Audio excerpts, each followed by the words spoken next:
Hello, everybody. Reverend Dr. Red here. Now there's a lot going on with this whole George Zimmerman versus Trayvon Martin case. There's a lot of people suggesting that the hate crime, white man not against the black man.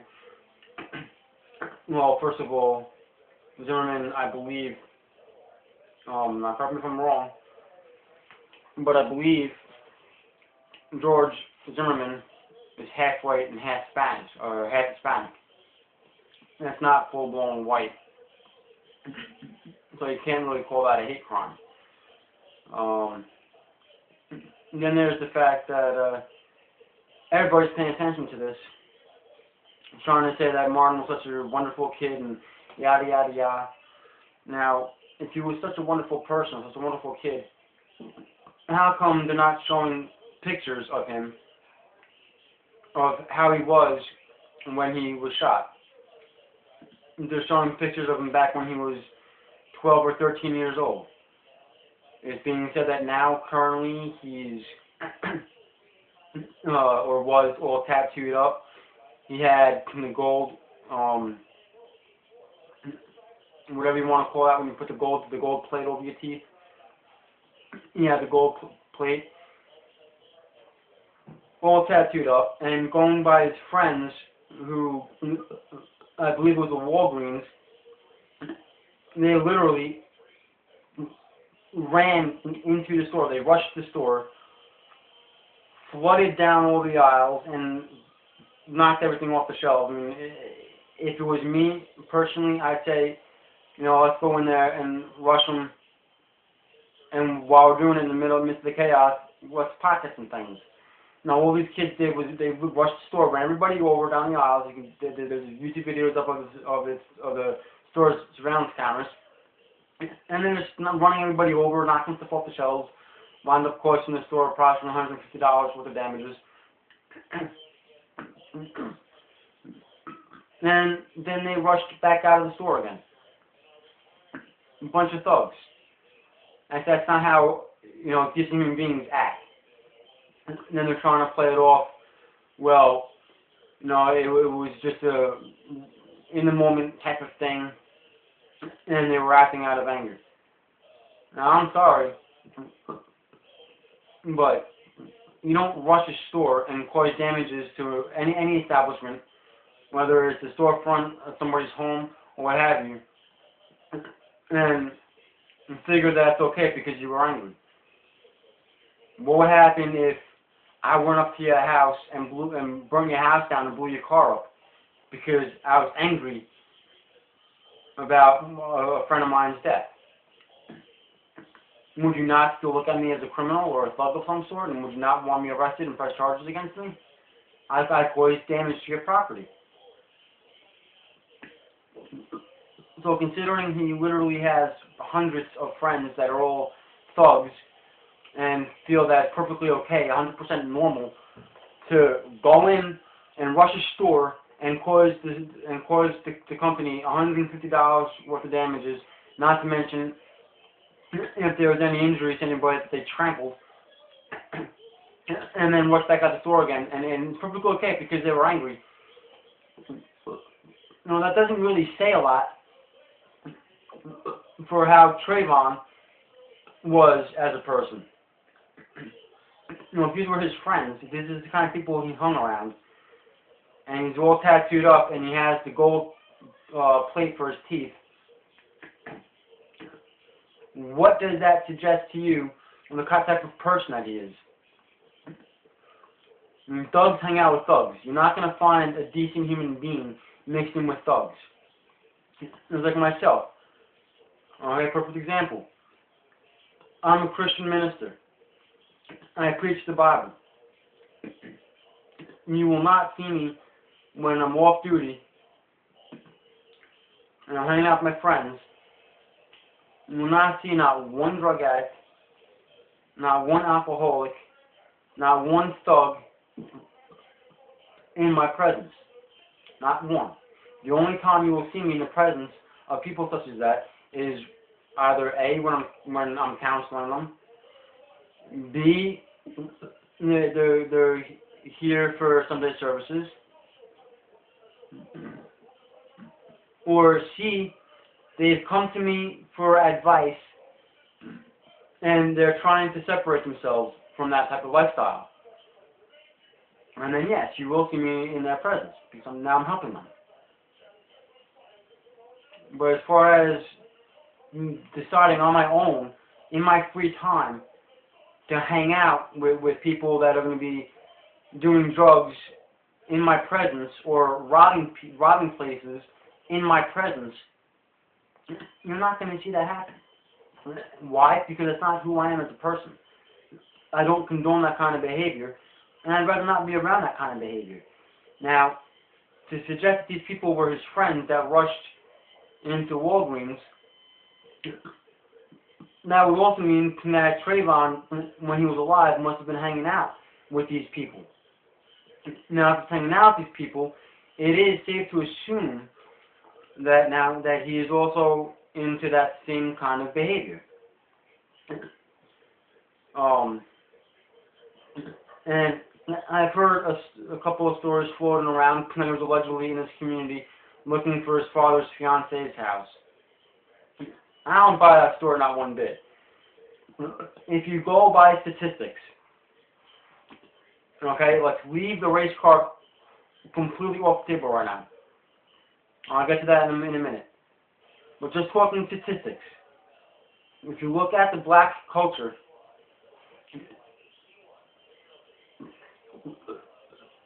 if you have a bunch of people just hanging out, doing their normal thing, living their everyday lives, and they're dressed normal for their culture, you know, regular shirts or t-shirts, and the pants hanging down below their butt, and you know everybody knows how the females dress. I don't gotta go into much detail with that. I don't feel like putting dirty images in anybody's mind. But when they go out to commit a crime, it is always done wearing a hoodie. That is how you know that the black is about to commit a crime. Now, I'm not going to say that whites might not, you know, wear hoodies committing crimes, or Hispanics might not commit crimes wearing hoodies. But it's a known statistical fact with the blacks. 99% of the time, if they have a hoodie on, they've either just committed a crime or they're about to commit a crime. In a statistical fact. And there are numerous blacks that will tell you the same thing. That they are actually scared in their own neighborhood, on their own street, walking down the street, and if they see a single black male walking in their direction wearing a hoodie, and the whole group of them will tell you that they will be scared. In a group, there's one black male wearing a hoodie. And so it's not a racist remark or a racist statistic, it's fact. Other blacks will tell you the same thing. It is what is in their culture. You have all these big rappers and whatnot that they idolize, that preach about behavior like this and how cool it is, and they're trying to live up to what they consider to be cool. It's their culture. So, to just suggest that he was just a good little boy, and he's walking through a gated community in the middle of the night, just to buy a soda and a package of Skittles, is a little absurd. Now, I grant you that, yes, the officer or the dispatcher did say to Zimmerman that he did not need him to tell Trayvon Martin. And called it in. He did what he had to do. Now we'll leave it to the police. I'm going to agree that that was definitely done. If you follow the case, you know that that's what happened. Okay, fine. But had Zimmerman not followed Trayvon Martin, for one, Zimmerman wouldn't have gotten encountered to the point where he had to fire his weapon for his own self-defense. But two, what would have happened if Zimmerman called into the police and the police took their sweet time to get there, and knowing the cops were called, he did his job. He was told they didn't need him to follow Trayvon, so he hopped back in his vehicle and he left.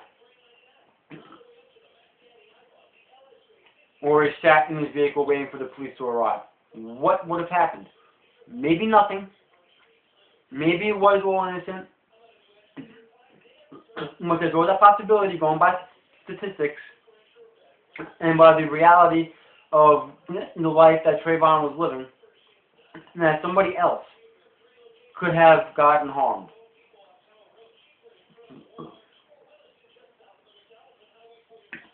So the fact of the matter is, that Trayvon Martin isn't so innocent.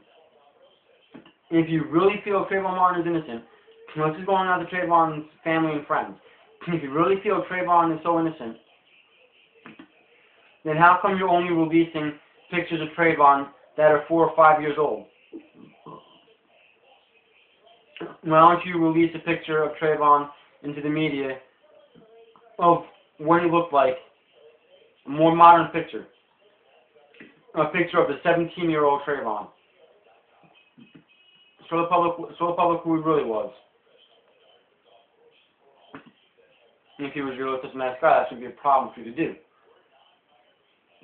If he was really innocent in his actions, if he was really a good little boy, you shouldn't have a problem with releasing a more up-to-date picture of him instead of trying to release a picture of him back when he was 12, 13 years old tops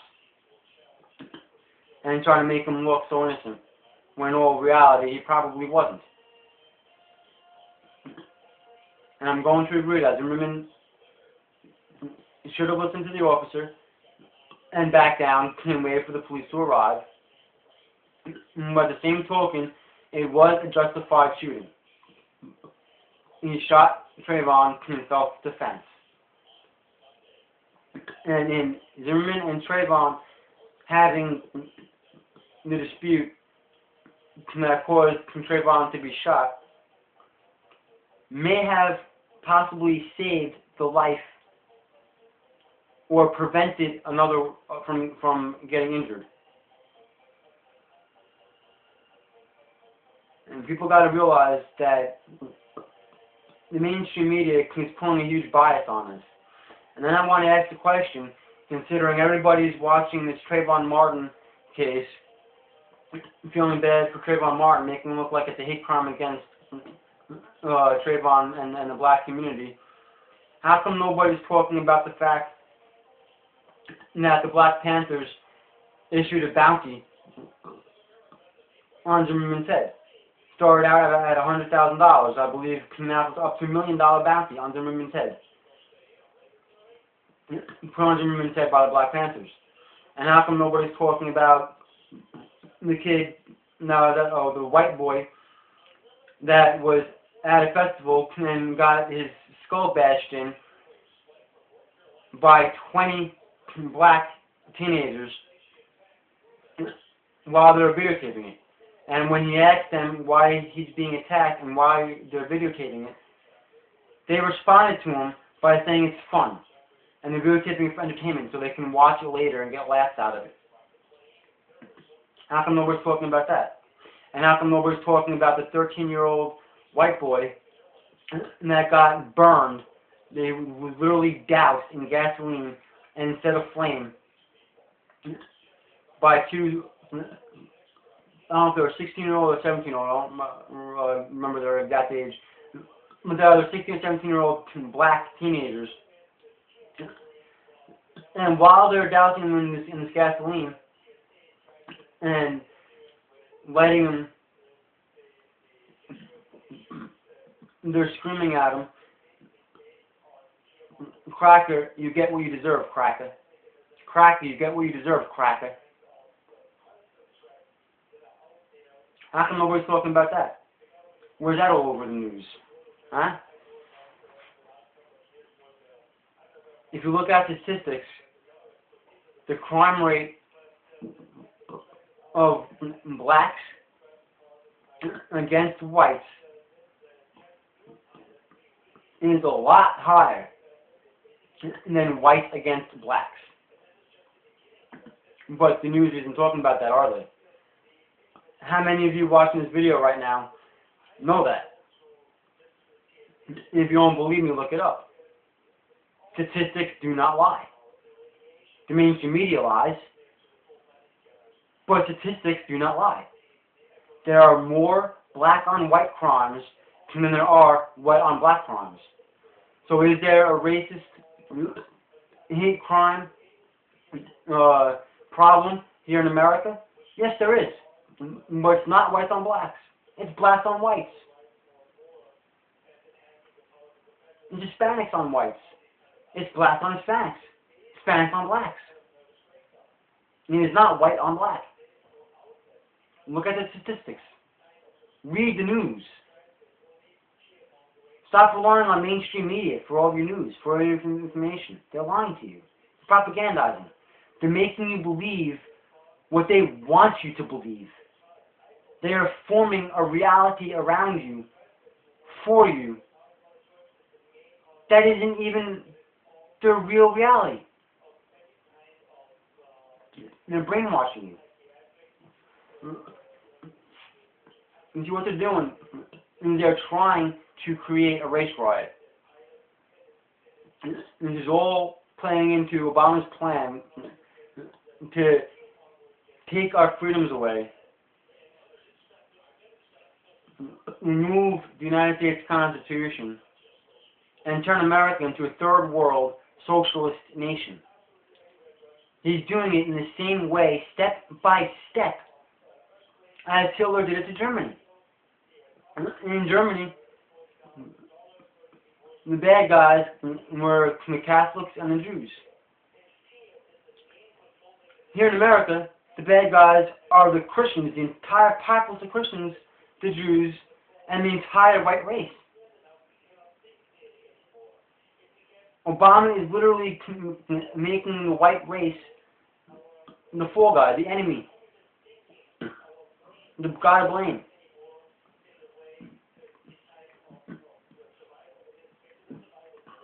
This way, everybody's paying attention to his propaganda, and the entire white race is going to wind up dead or in prison. And what is going on, and the whole nation is going to be flying their arms up in the air. All hell Obama.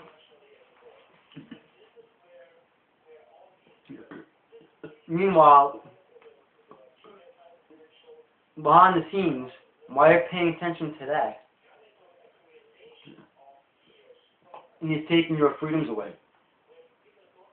He is taking your rights away. He is controlling every aspect of your life. What you eat, when you eat, how you train your children, and when you train your children, how to speak, when to speak, how and when you will go to work, the position you will have.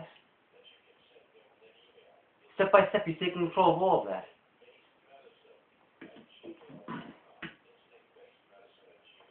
And thanks to this case that everybody's combining to the propaganda on, with Zimmerman versus Trayvon, the Florida Stand Your Ground law is being reviewed.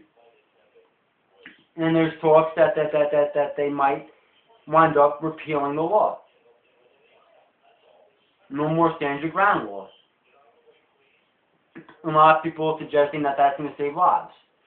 Well, let me ask you this. Look at New York City. Look at Los Angeles. You're not allowed to own a gun.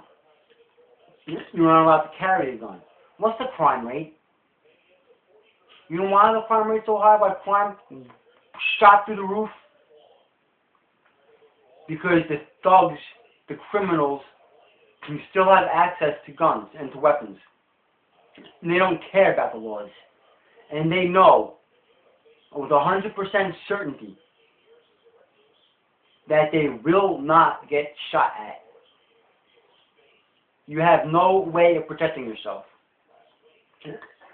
In Florida or numerous other states, where you are allowed to own a weapon, where you are allowed to stand your ground, and where you are allowed to carry that weapon with you, yeah, there is still crimes, but the crime rate is a lot lower. Why is that? It's because the thugs and the criminals who don't care about the laws and will have weapons regardless of what the law says, knows that they pull their gun on somebody to go to rob them or kill them or what have you. They know that individual just might have a weapon on them. They have no clue who has a weapon and who doesn't. And out of all those who do have a weapon, they have no clue who will actually fire that weapon and who will only pull it out to try to scare the criminal. So there's a higher chance of that criminal being shot, being detained, and going to jail.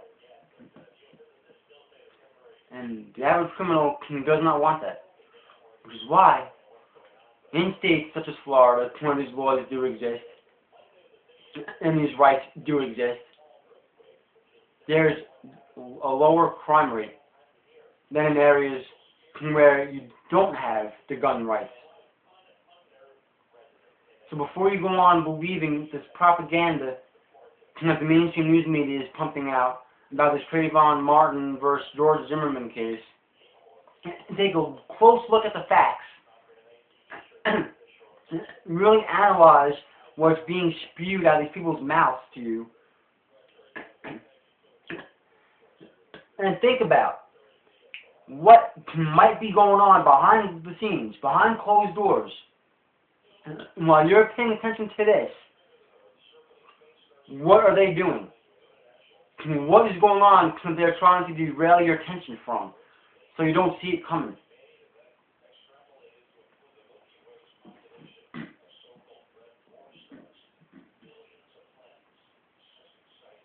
This was not a hate crime. It had nothing to do with racism. This entire case is being overplayed to help take away on gun rights and to help the current regime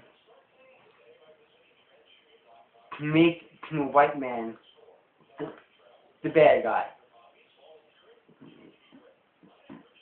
the terrorist, and to help implement a socialistic state and destroy the United States Constitution, the very document that gives you, no matter what race, color, creed you are, the rights and the freedoms to have that very opinion you have in your head right now about what I'm saying in this video. It's been destroyed. Before you go on listening to all this nonsense, please just give that a bit of thought. Pay attention to all the facts that was being said. Look at both sides of the story so that you can focus on the truth, which is somewhere in the middle.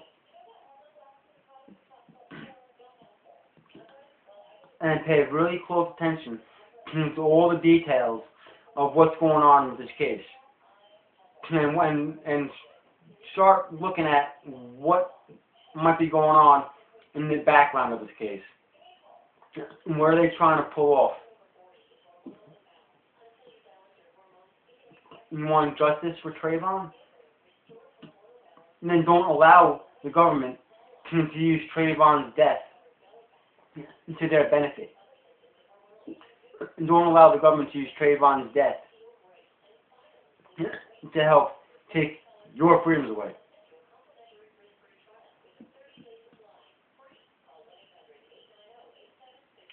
And let's reverse the roles for a second. Okay, let's say stand your ground law is taken out. No more stand your ground laws. No more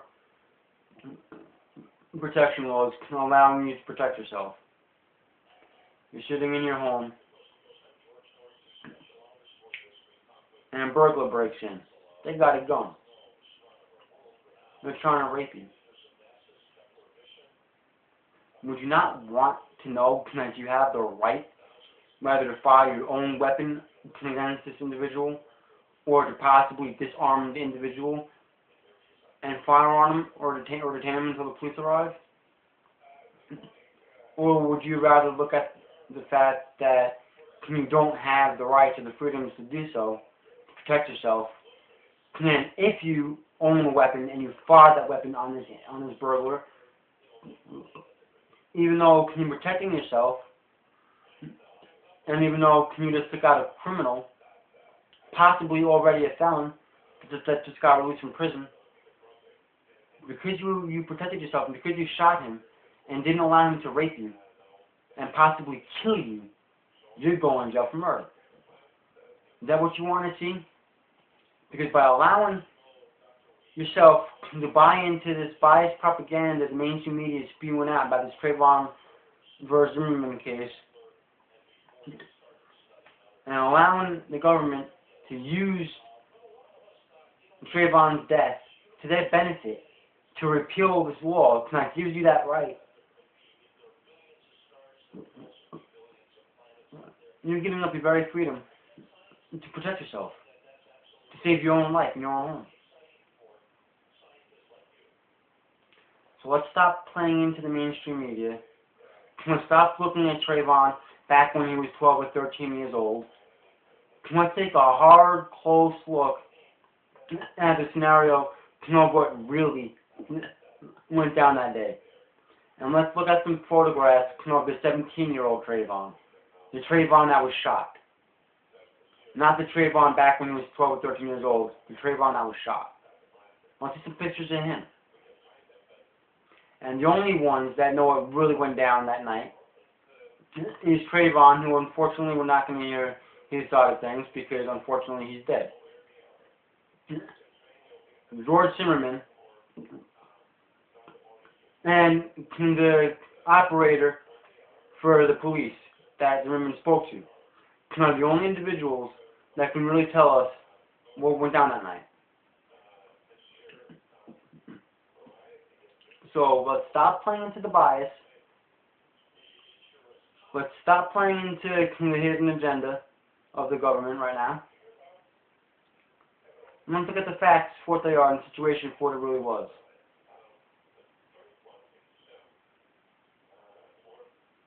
From what I can tell,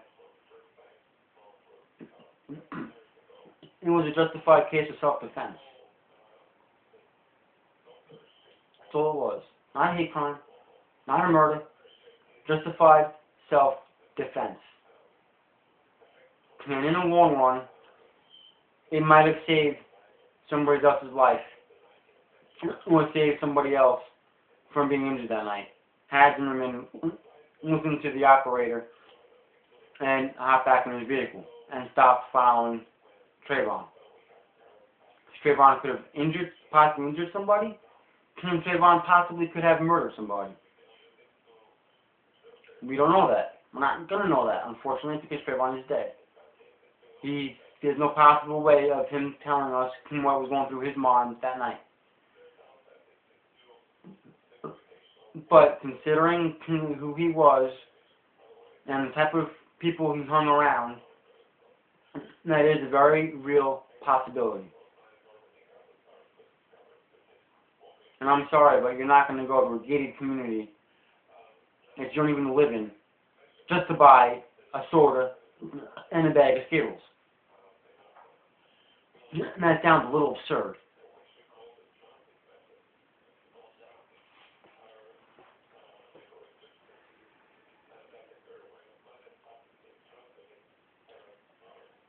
I'll see you in the next video.